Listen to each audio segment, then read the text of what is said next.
Welcome to Q&A Mondays here at MH News. I'm your host, Matt Haslam. Now, if you have a question for the show, please go to www.mhnews.info and submit your questions with the online form. That's a brand new website. We just unveiled it this past week in a brand new form you can submit to. You don't even need to put your name or email in. You can just put your question in and submit anonymously. There's the word. But you can submit that way. If you give us your email, as soon as your question is read on the show and answered, we're going to give you an email to let you know, hey, check out the episode this week because your question was answered. Here's a link to the episode. So definitely give us your email if you want to, but you don't have to. You can also submit new topic ideas for the show, submit to be a guest on the show or a contributor to the show, or become a member. On that new website, you can check out all of our episodes.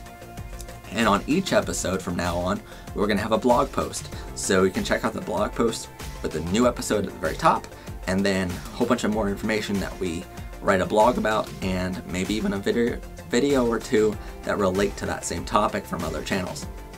So it's going to be a great online resource. If you're interested in a topic or something like that, definitely check out the blog post for that episode because there's going to be a lot more information about that topic in the blog.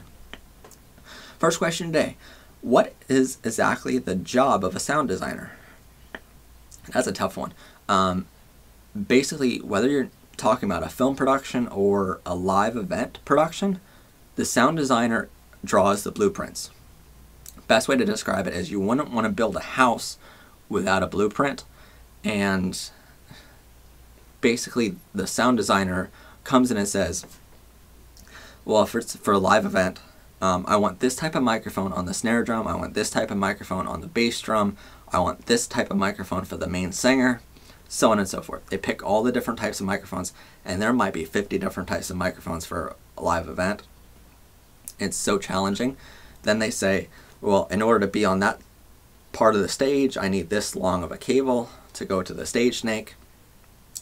And then they choose what channels everything's going to be in, and they choose how it's going to be all grouped in the groups on the mixer. Then they choose what type of cables or how long the cables are going to have to be to get from the stage snake to the power amps, what type of power amps you're going to have, what types of speakers, where those speakers are going to be placed, because that's vital. The two main things the sound designer does for a live event production is they choose the microphones being used, what type of mixer there's going to be used, and where the speakers are going to be. Because you can have millions of dollars of speakers in a stadium, but without the right positioning of those speakers, people in the back aren't going to hear, no matter how loud you turn it up. You know, it's all about positioning, and that sound designer has to know about where acoustics go, how the walls will react, and how they'll bounce off, all that kind of stuff. So sound designers are vital.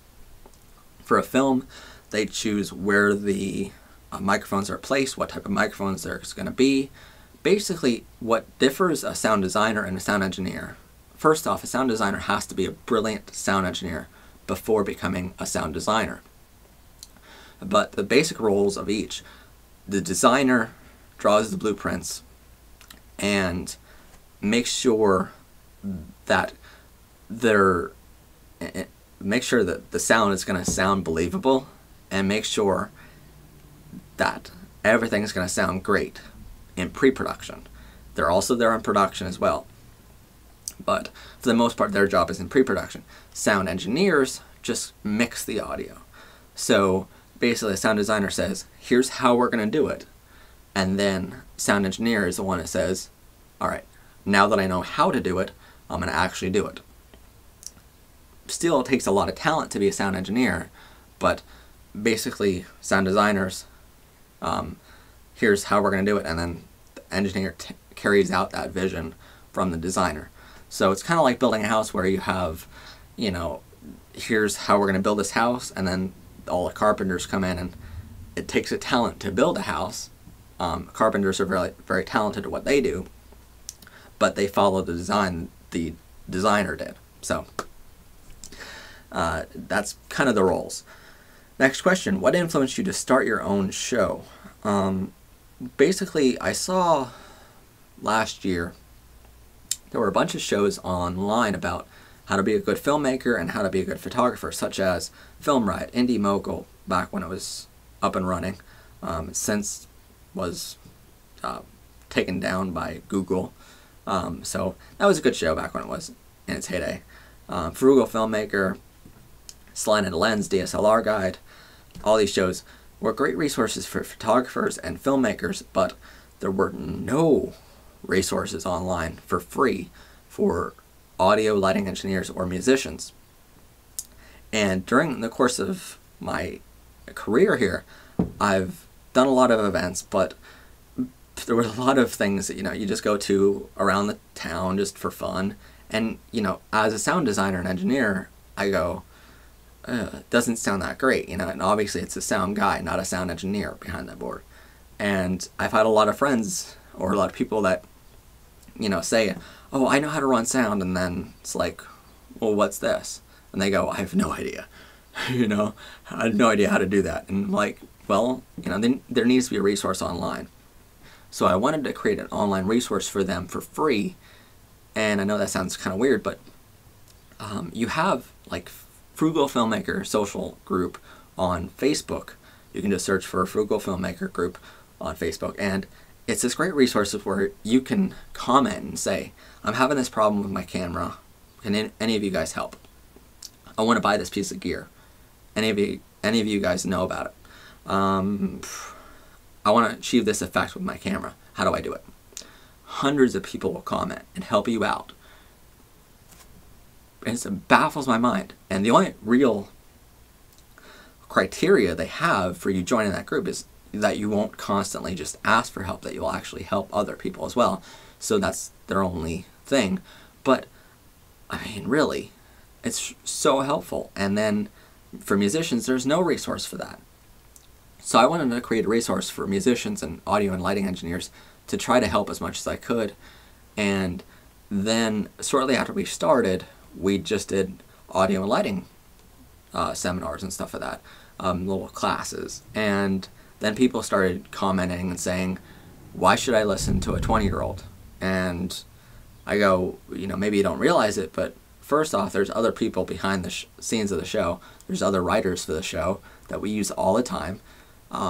Secondly, what you might not know is I've had over 12 years of experience of doing this, doing small and large productions, working for the vice president, all this other stuff, mega events. So I know what I'm talking about, and they just weren't receptive to it. And I think, sure, you have just one bad egg sometimes, but it's the thing where, I really started as a music and audio and lighting network and a show, but then it slowly evolved into a filmmaking show, and filmmakers are very receptive to it.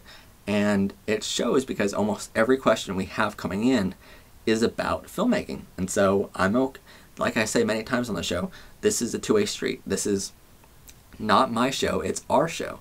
And so if you guys want to keep on seeing filmmaking shows, we'll keep making them. If you guys want to see audio and lighting shows, we'll make those. We have a lot more receptive audience in the filmmaking network right now.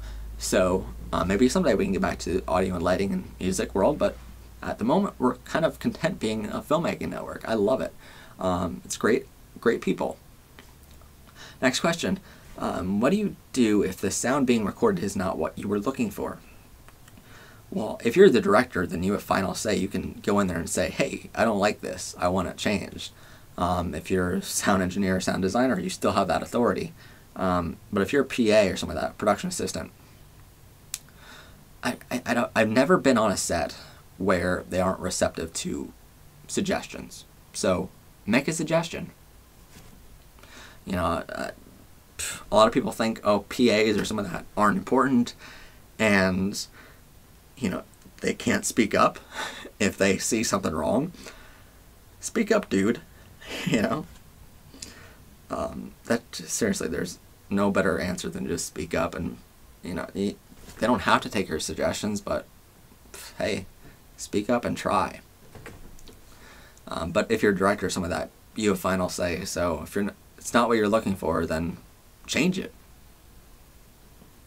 Next question. What's the best way for the director to communicate with the cinematographer, and what's the worst way?